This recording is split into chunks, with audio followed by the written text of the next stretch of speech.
There he is. Okay. You want me to give that to him? No, here. Is he staying? Oh, well, You ready, Deb? we'll find out.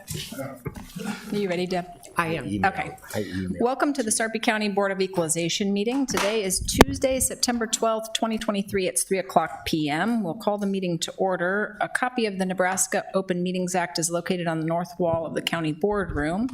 We have present today Commissioners Kelly, Warren, Mixon, and Burmeister. Commissioner Klug is absent today. We also have our County Administrator Dan Hoynes and our County Clerk Deb Hotelling and our Deputy Treasurer Dan Talakis. Please stand for the Pledge of Allegiance.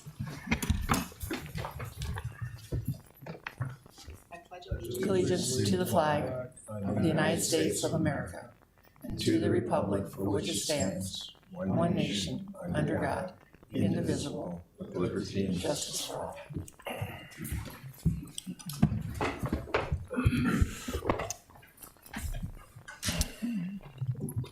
We'll start with item number 4, the consent equalization agenda. Would anybody like to see any items removed from the consent agenda? Yeah, I'd like to move 4.2 down to the regular agenda. And would you like to make a motion to approve the amended agenda? Is that right? Yeah, so I'll make a motion to approve the consent agenda minus 4.2. Is there a second? Second. Motion to approve the consent agenda with removal of item 4.2 made by Commissioner Kelly, seconded by Commissioner Warren. Any discussion? Please vote. Ayes 4, absent Klug. Item 4.2 is tax corrections 17255 to 17273 and 17276 to 17277. Dan Pittman, County Assessor. Good afternoon. I may have some questions regarding these, some comments maybe I can help you with. Well, I just, there's a couple of these corrections I don't want to vote for. So I don't have any questions. I just want to make a motion to approve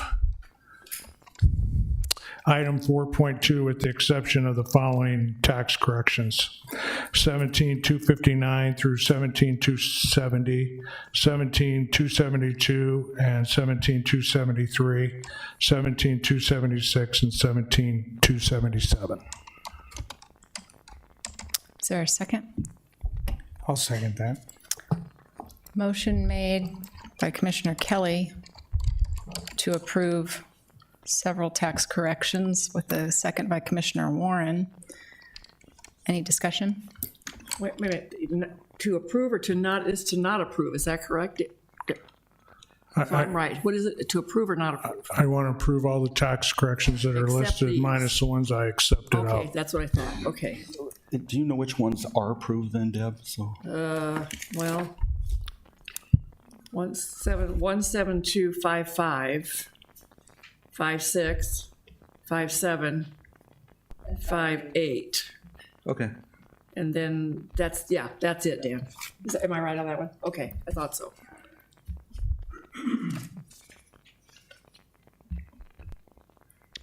Any discussion? Please vote.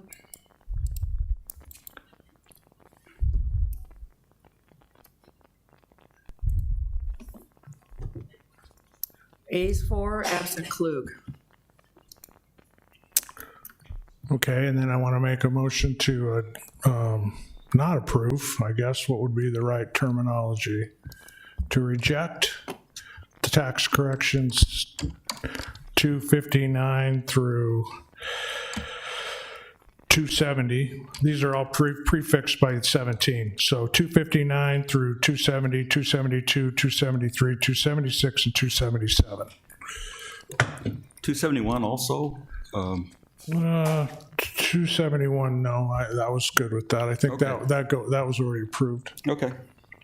You do have 271, Don, on here? Is that what you want? Yeah, no, what? actually that one was actually. That was part, you didn't catch it in our previous, but that was accepted earlier.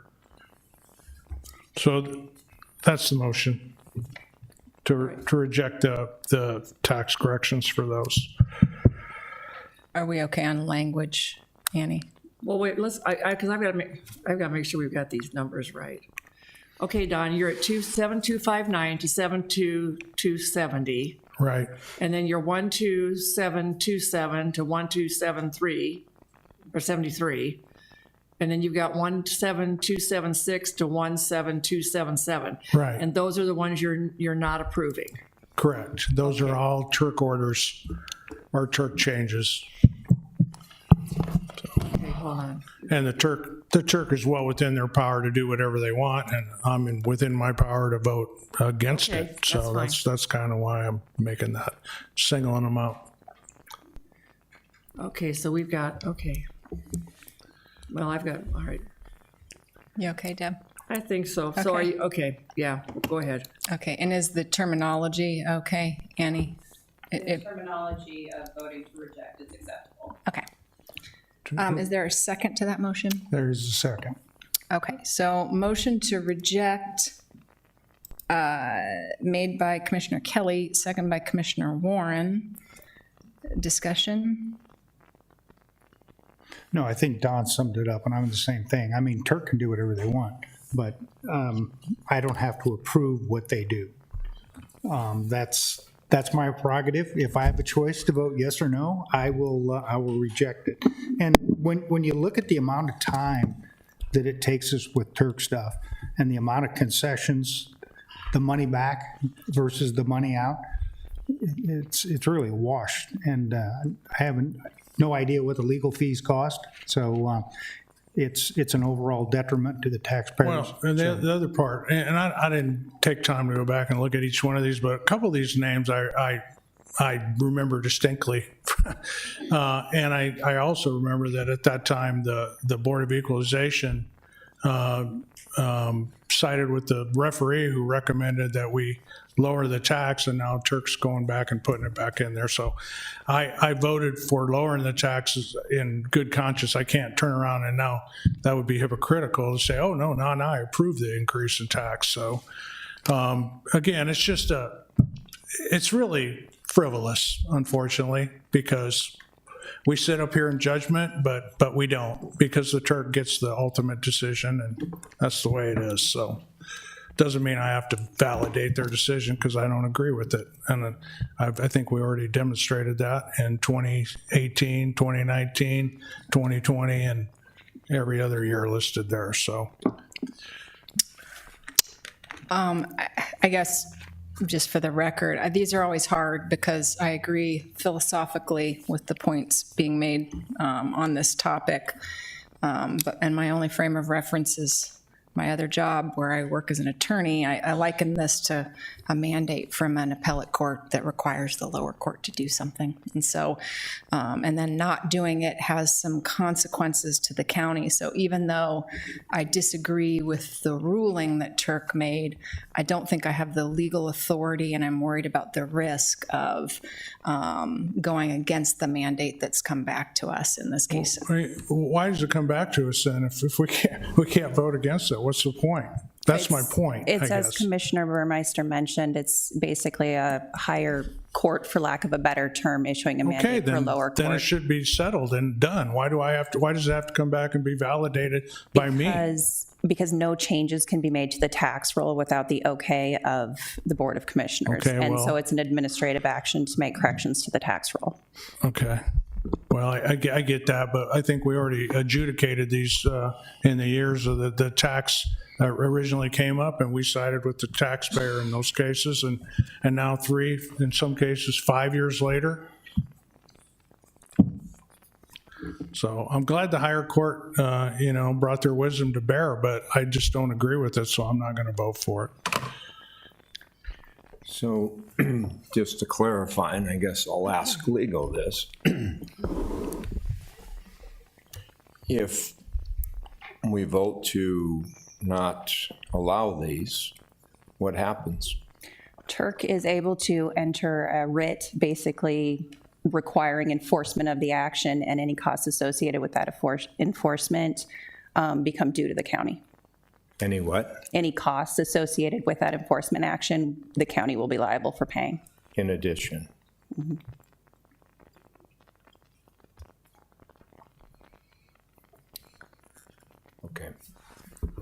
Further questions, discussion? Okay, please vote. This is for denial. 4 is denial. Yes. Is to 4 is reject. rejecting the Got it. recommendation. Okay. Ayes, Kelly, Mixon, and Warren. Nays, Burmeister, absent Klug. Item 5.1 is minutes, August 29, 2023, Deb Hoteling. Motion to approve. Second. Motion to approve by Commissioner Kelly, second by Commissioner Warren. Any discussion? Please vote. Oh, wait, I should have abstained. Gary, you want to abstain? Yeah, I should have abstained. Trying to think when I Okay, was how gone. about Ayes 3, abstain, Mixon, absent Klug. How's that?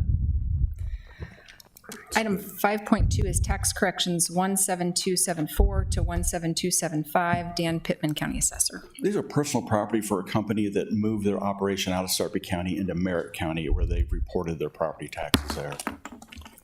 Motion to approve. Second. Motion to approve by Commissioner Kelly, second by Commissioner Mixon. Any discussion? Please vote. Ayes 4, absent Klug. All agenda items having been addressed as published, the Board of Equalization is adjourned and will reset for the Board of Commissioners.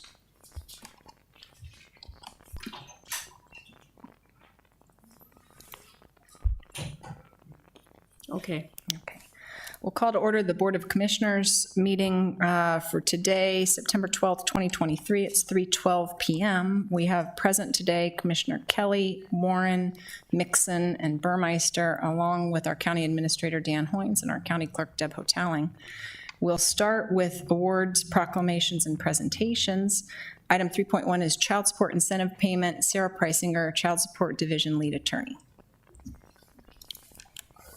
Good afternoon, Commissioners. It's my honor today to introduce Sarah Preisinger. She's our Child Support Division Lead Attorney, which just means that in addition to her own child support caseload, she also manages a division with 15 support staff and 2 other attorneys. She's done a lot to modernize that office and make improvements, and this incentive is a reflection of that. So I'm going to invite Sarah up to talk about it for a few minutes. Thank you. Thank you for the very kind introduction. Hello, Commissioners.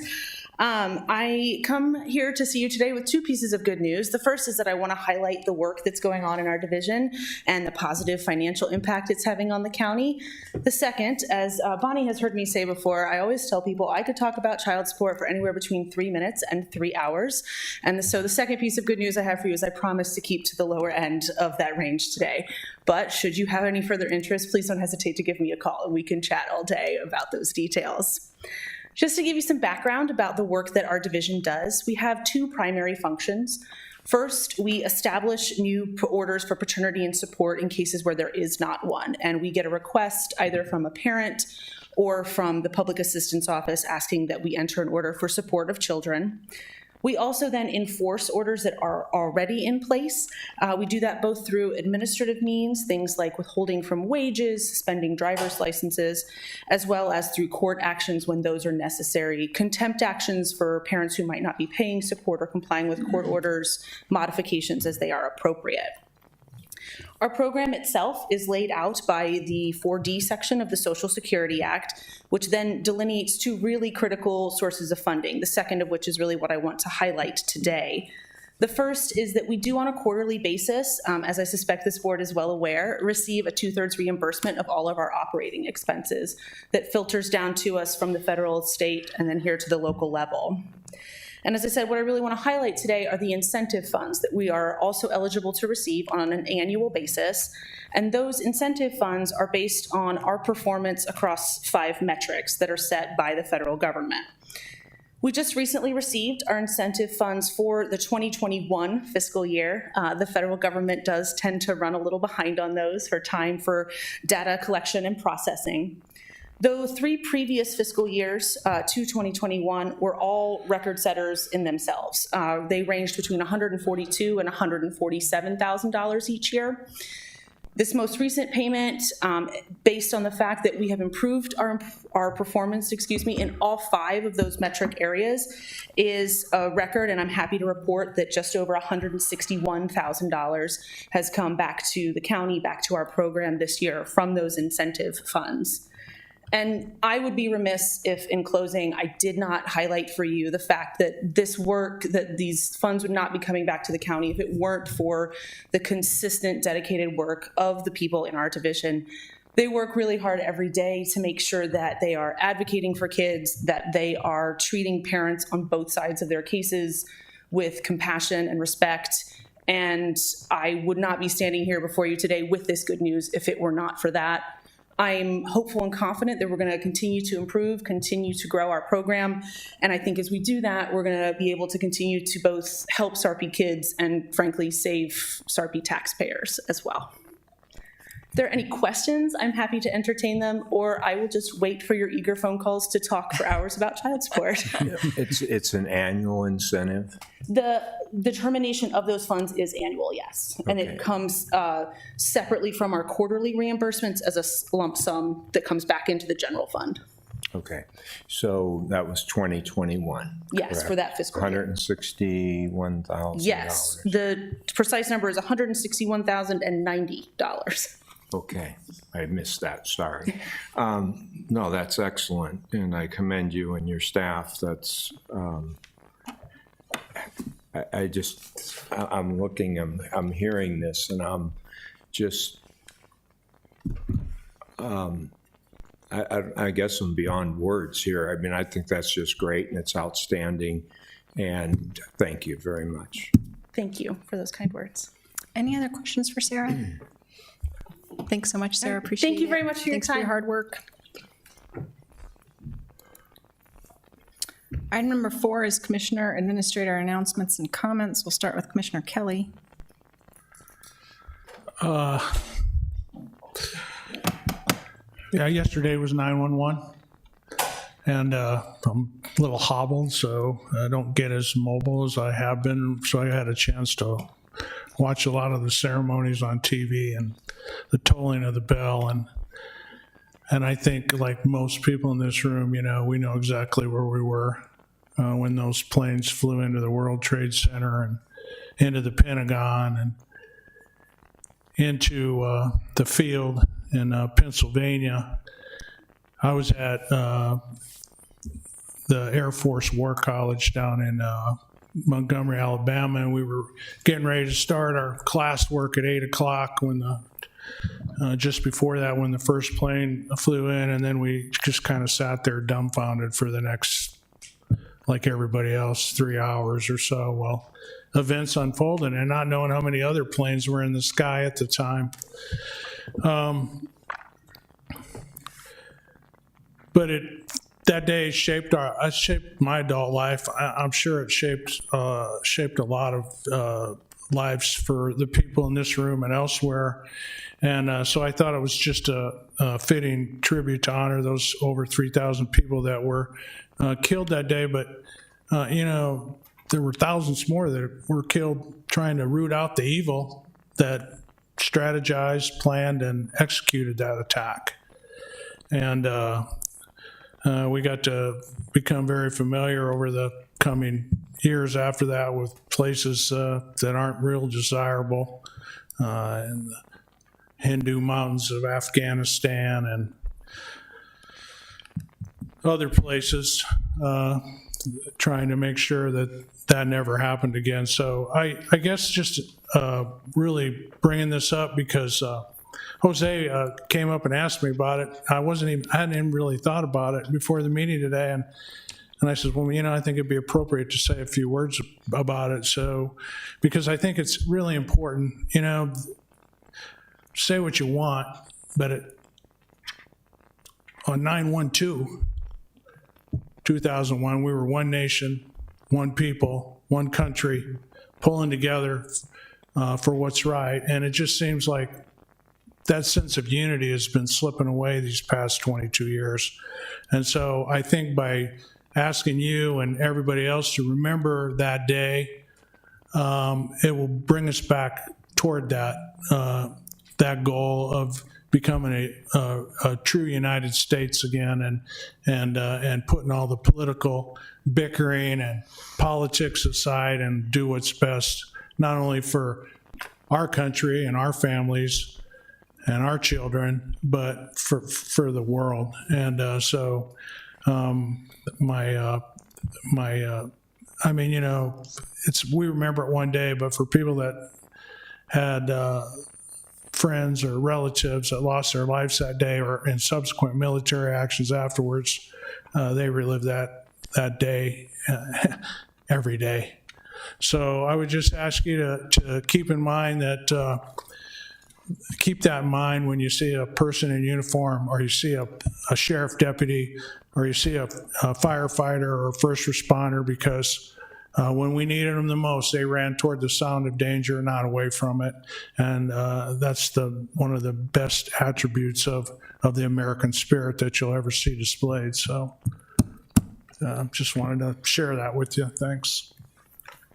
Commissioner Warren? No comment, but thank you, Don.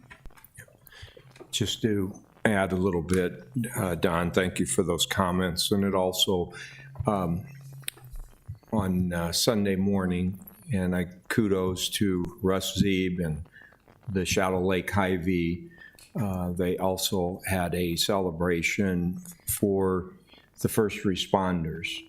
And it's very well done. They have breakfast, all first responders were able to enjoy breakfast. Don Bacon, or Congressman Bacon, spoke, and he spoke very well. Some of the same sentiments that you have, Commissioner Kelly. And we all know where we were, and we all know the fear that you had at that moment, and then also the compassion you had for everyone enduring that situation. So, and again, you're so right, we need to be a unified nation, because when we're unified, we're amazing, and we need to get together and be together. So again, I appreciate those comments, and all of the first responders, from the 911 operators to even the personnel in the hospital, because there's a whole process, and it's amazing when that works, how many lives are saved. And it takes a special person to be a first responder. So. Dan? Nothing, Madam Chair. Our next item is the consent agenda. Would anybody like to see any items removed from the consent agenda? Yeah, I'd like to make a motion to approve the consent agenda minus agenda item 5.3, resolution 288. I'd like to move that down to the regular agenda. Is there a second? Yeah, I'll second that, Deb. Motion to approve with the removal of 5.3 made by Commissioner Kelly, seconded by Commissioner Don, did you Warren. hit your button? I don't have, Don, did you make that motion? Yeah, I did. Well, hold on here. Second by Commissioner Warren. I'll flip them. All right, go ahead. Any Okay. discussion? Please vote if you can. Is it up? It's up. Mine's still on a second. It's on the second for me, too. Okay, Might have to well, refresh. let me just put it, hold on. It shows you, voted. it shows down here you should be able to vote. How about, do I have ayes 4 and absent Klug? Sure. Item 5.3 is Resolution 2023-280, reciprocal safekeeping interlocal agreements with Douglas County, previously approved by Resolutions 2015-378 and 2020-421, due to expire September 30, 2023, for the mutual safekeeping of Douglas County and Sarpy County inmates for a 3-year term. Ryan Marr, Corrections Director.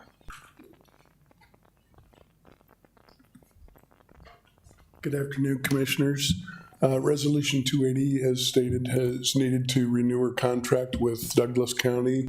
It's a reciprocal housing agreement, which means we pretty much charge each county the same rate for housing each other's inmates minus medical costs. So each county is responsible for outside medical care for their inmates. And I'd be happy to answer any questions that any of you have regarding this. Yeah, so the reason I asked, I just had a question about the medical, because I read that, but that's if they like have to go out of the facility. But in the facility, we cover their medical costs, correct? Correct. Okay, same, both ways, right? Both ways. Okay, Yes, sir. that was all. And you think it's a good deal, right? I think it's fair.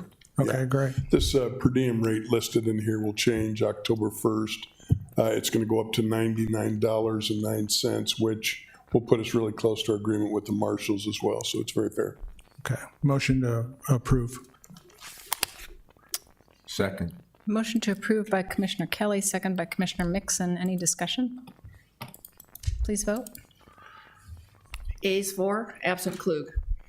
Item 6.1 is minutes, August 29, 2023. Deb Hoteling, Clerk Register of Deeds. Motion to approve. Second. Motion to approve by Commissioner Kelly, second by Commissioner Warren. Any discussion? Please vote.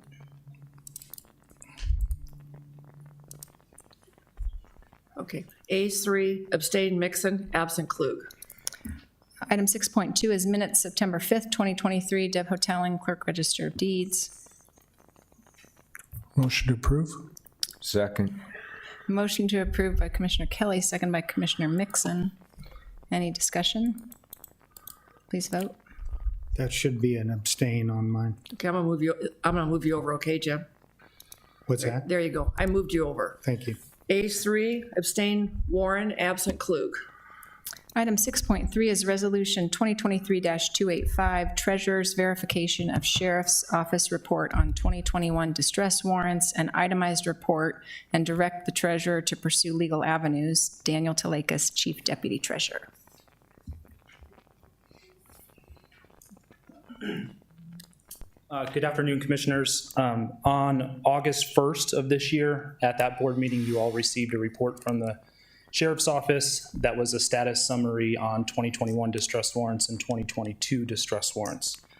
The state statute requires that the Treasurer's Office verify the accuracy of those reports and then also provide an itemized listing of distress warrants that were still outstanding or uncollectible on that report. The 2022 distress warrants are about halfway through their process with the sheriff. So the itemized listing and our verification was on the consent agenda today. This item here is on the 2021 distress warrants, which are ending their 2 years that they are allowed to be with the sheriff's office. Statute allows or says that the board may direct the treasurer to commence suit against any that are still outstanding or uncollectible. A little bit of a difference or an explanation as to what those two differences in those terms are is that uncollectible means the business is likely closed or has been condemned or something, the equipment is gone. Whereas outstanding means that the business is still operational, however, the sheriff's office has not been able to locate or seize the items for which the tax is delinquent. So generally, at least in the last 2 years, we have asked that the board direct the treasurer to commence suit against any that were still outstanding. We've taken the last year to look at that a little bit closer, and especially with there are 4 2021 distress warrants that are still outstanding. And each of the 4 of them, the tax amount due is less than $150, which is less than even what the court filing cost fee is. So in this instance, we are actually recommending that you do not direct the treasurer to commence suit against these. I don't, Annie might be able to provide a little bit more information on if you need to take any action today, one way or the other, but our recommendation is that we do not pursue action. Do you have any questions for me? So can we make a motion to accept the treasurer's recommendation and approve this resolution? Yes, the resolution that's before you basically is opting to pursue other legal avenues, which right now these businesses are also delinquent and part of the 2022 collections. So those are the other legal avenues that you can approve to continue attempting to collect. These taxes will stay on the tax roll until they're paid because they're not uncollectible. It just is not cost effective at this point to try to pursue any other methods other than the standard distress warrant process. Okay.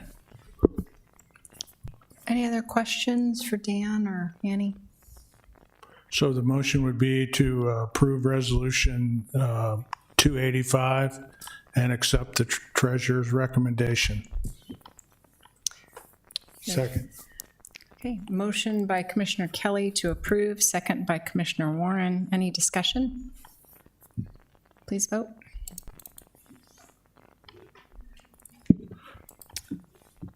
Ayes 4, absent Klug. Item 6.4 is Resolution 2023-281, Professional Services Agreement with Schemmer Associates for the survey and design services for the asphalt overlay of 132nd Street from Main Street, Buffalo Road, and Buffalo Road east of 132nd Street, Project C-77 23-01, in the amount of $64,820. Scott Bovick, Deputy Administrator. Thank you, Commissioners. Each year, as you know, we set aside about $1.5 million to do an overlay somewhere in the county. This is a proposal to finish off 132nd Street. We've done some previous work there. This is an agreement with Schemmer. We have worked with them for several years. This is for a design agreement.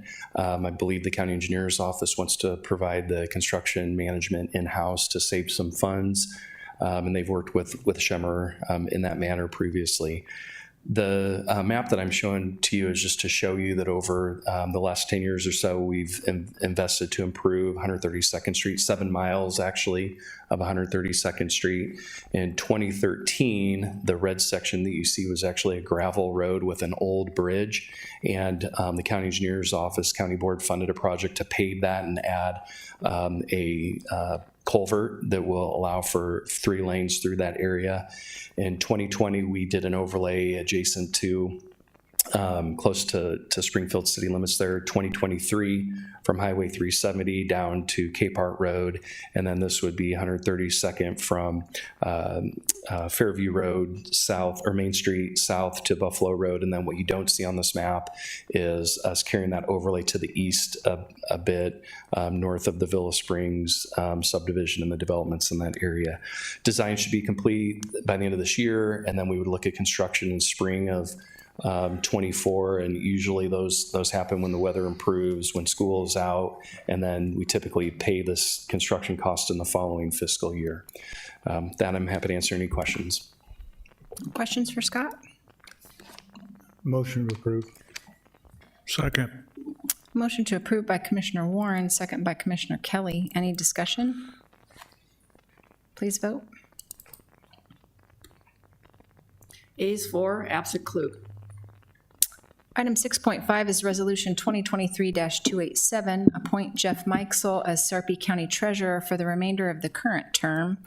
Angie Burmeister, Chairman. This resolution is to appoint Jeff Mikesell to the position vacated by Trace Jones. Big shoes to fill, by the way. We had a strong group of applicants. Would like to thank everybody that applied. We had 4 very strong public interviews last week, and making the decision difficult for this board. We looking forward to working together to ensure that the treasurer's office remains strong. Dan Talakis has done a great job in the deputy position and at the helm while we're waiting to appoint the next person. So really appreciate your work down there, Dan. You've been truly an asset in that office as well. We really have amazing employees in the treasurer's office. When I've gone down there and got in the queue, which is a very short time period because they're so quick down there, you hardly sit at all. But really an excellent example of great public service down there. They just are amazing with the public. If anybody's having trouble with the queue, they're on top of it. They greet people at the door. It's really a great group of experts down there. And that was part of our consideration as a board, is looking to be sure that we think hard and fast about the person to put in the spot to make sure that we're choosing a leader of a really great team. So hard choices, but looking forward to putting somebody in place to be a good leader there. So does anybody want to make a motion? I will make that motion. Second. Motion to approve by Commissioner Warren, second by Commissioner Mixon. Any discussion? Well, I want to welcome Jeff aboard. I know he's going to do a great job. He's a strong, very strong leader and a real people person.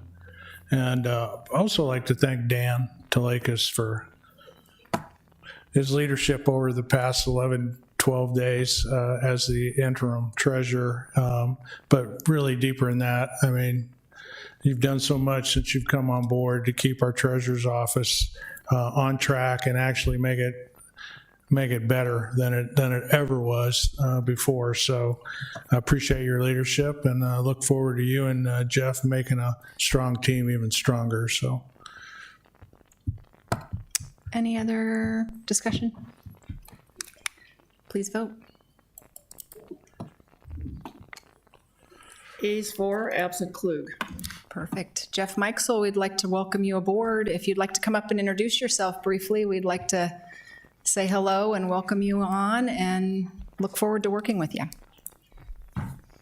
Well, everything you just said, I'll second. I'm Jeff Mikesell. I've just received the honor of the blessing of the Board of Commissioners being your treasurer. I look forward to that. I look forward to working with Dan and serving the staff of the treasurer's office and the citizens of Sarpy County. I'm ready to get going, and that'll happen as soon as possible. Thank you. Thank you, Jeff. Welcome aboard. Thank you.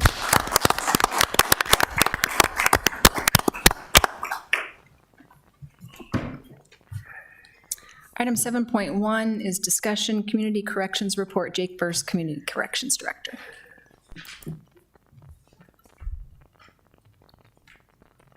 Hey, good afternoon, Commissioners.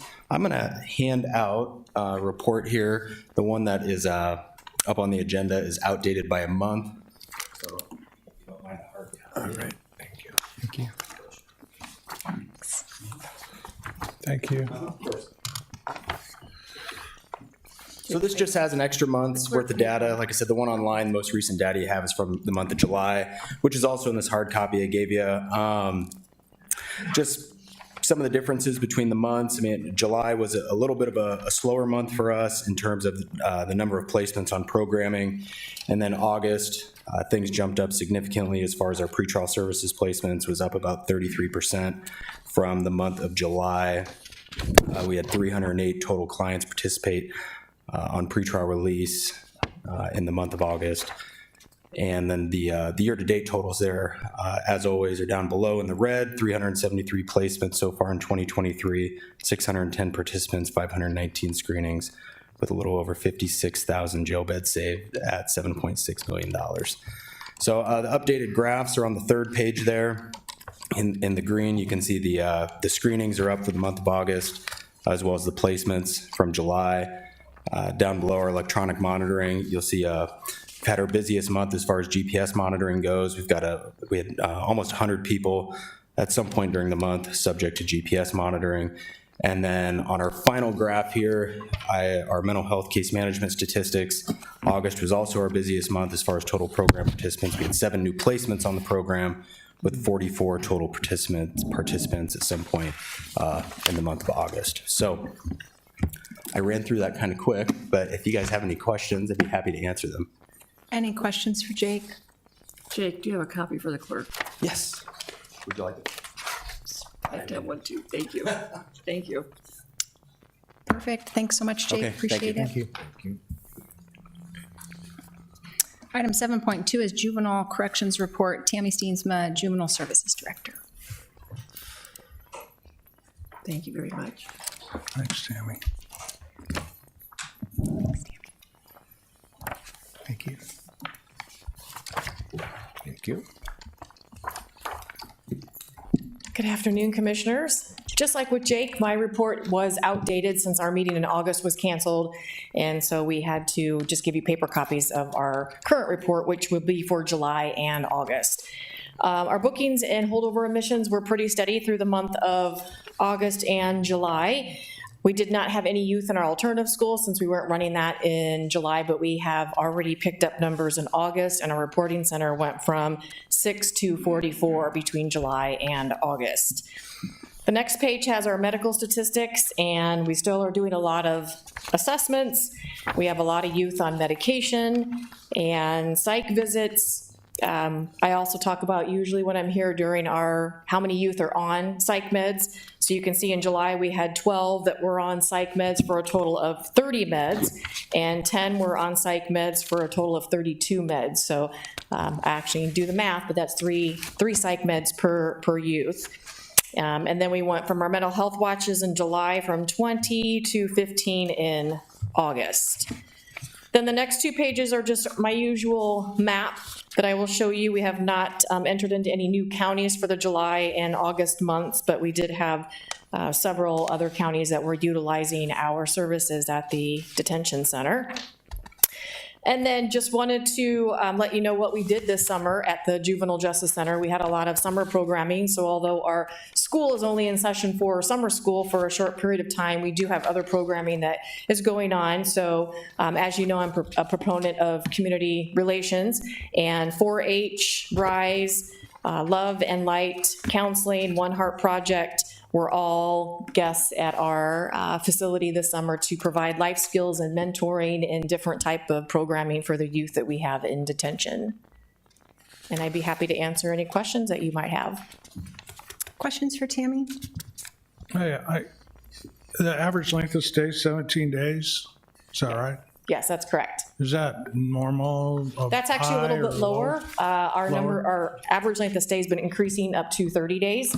So it does fluctuate on occasion, but it's usually around 30 days is our average length of stay. Okay. That's all I have. Any other questions for Tammy? Thanks so much, Tammy. All right, thank you. Thank you.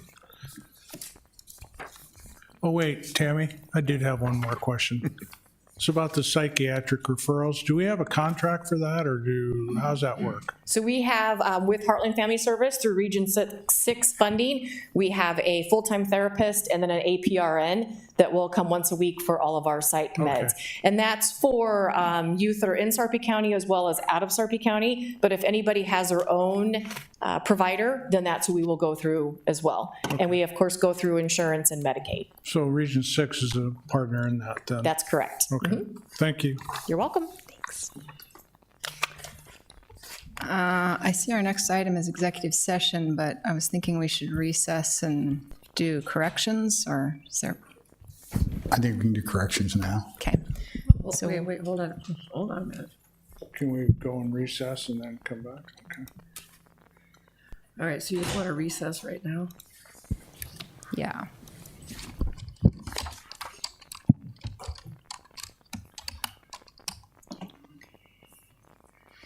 Okay, so I'll call to order the Board of Corrections meeting. Today is September 12th, 2023. It's 3:43 p.m. We have present today Commissioners Kelly, Warren, Mixon, and Burmeister. Commissioner Klug is absent today. We also have our County Administrator Dan Hoynes and our County Clerk Deb Hotaling. The first item is 3.1 minutes, July 18, 2023. Deb Hotaling, Clerk Register of Deeds. Is there a motion to approve? So moved. Is there a second? Second. Motion to approve by Commissioner Kelly, second by Commissioner Warren. Any discussion? Please vote. Ayes for, absent Klug. Item 3.2 is Resolution 2023-181, ratify the actions taken on the October 18, 2022 Board of Corrections agenda. Andrea Gosnold Parker, Senior Deputy County Attorney. Thank you. This and 3.3 actually are basically companion items to resolutions that you have previously voted on for the Board of Equalization and the Board of Commissioners. There were some publication issues, and we did not receive confirmation of those publications for a few meetings. We have republished, and now those items are back on the agenda in order to ratify the actions taken after proper publication. Motion to approve. Second. Motion to approve by Commissioner Kelly, second by Commissioner Warren. Any discussion? My only question is, have we resolved the problem with the publisher so that going forward we don't have that issue? Yes, the county has entered into a contract with a new publisher, and as far as I'm aware, there have been no issues since then. Perfect. Thank you. Please vote. Ayes 4, absent Klug. Item 3.3 then is Resolution 2023-180, ratify the actions taken on the April 18, 2023 Board of Corrections agenda. Andrea Gosnell Parker, Senior Deputy County Attorney. And I'll just make a motion to approve. Second. Motion to approve by Commissioner Burmeister, seconded by Commissioner Warren. Any discussion? Please vote if you can. Did you lose them? There you go. Ayes 4, absent Klug. Item 4.1 is Adult Corrections Report. Ryan Marr, Corrections Director. Good afternoon again, Commissioners. I don't have an updated charter report to give you. I can give you an oral report based on where we are with the existing facility. In that July report, you've seen the admission spike that has returned to a more normal level. So again, as we've been talking about the past year, our average ADP is right in that 160 range, which is where we want to be. This month, I expect that ADP to go down lower. Our count this morning was 145, so we're in a really good spot for that. I'd be happy to answer any questions regarding the existing facility if you had them. And if not, I can give you a couple of other updates on the new facility. Questions on the existing facility? Okay. With the Sarpy County Correctional Center, just want to update you that we're making coordination, working on our plan, establishing our movement teams. I expect that will be in the new facility within the next 30 days. Couple of minor punch list things that we're still working through, but I don't anticipate any problem with meeting that deadline, and I'd be happy to answer any questions regarding that. Questions for Ryan? All right, thanks so much, Ryan. Okay, thank you. Appreciate it. All agenda items having been addressed as published, the Board of Corrections is adjourned, and we will re-enter the Board of Commissioners meeting. Okay. And item 8.1 is an executive session on collective bargaining. For the protection of the public interest, I move that we go into executive session to discuss collective bargaining. Second. Motion to go into executive session by Commissioner Warren, second by Commissioner Mixon. Any discussion? Please vote. Wait a minute, who made the motion on that? I did. It didn't come through. There we go, okay. All right, Gary, there we go. Oh, I want to take it back. Ayes 4, absent Klug. Okay.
Okay, we went in at 3:42, Oh, thank you. and it's now 4:18. Okay.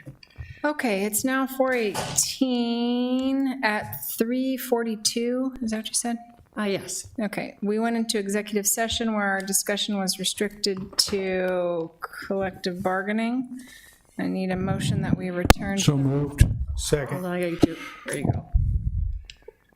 Motion by Commissioner Did Kelly. you do it, Don? Okay, and then Yeah, I Jim got it. seconded. To return to Gotcha. to regular session, seconded by Commissioner Warren. Please vote. Gary, I'm gonna add you. Is that okay? I'm going to go as a yes. Okay. A's for, absent Klug. All agenda items having been addressed as published, the Board of Commissioners is adjourned. Thank you.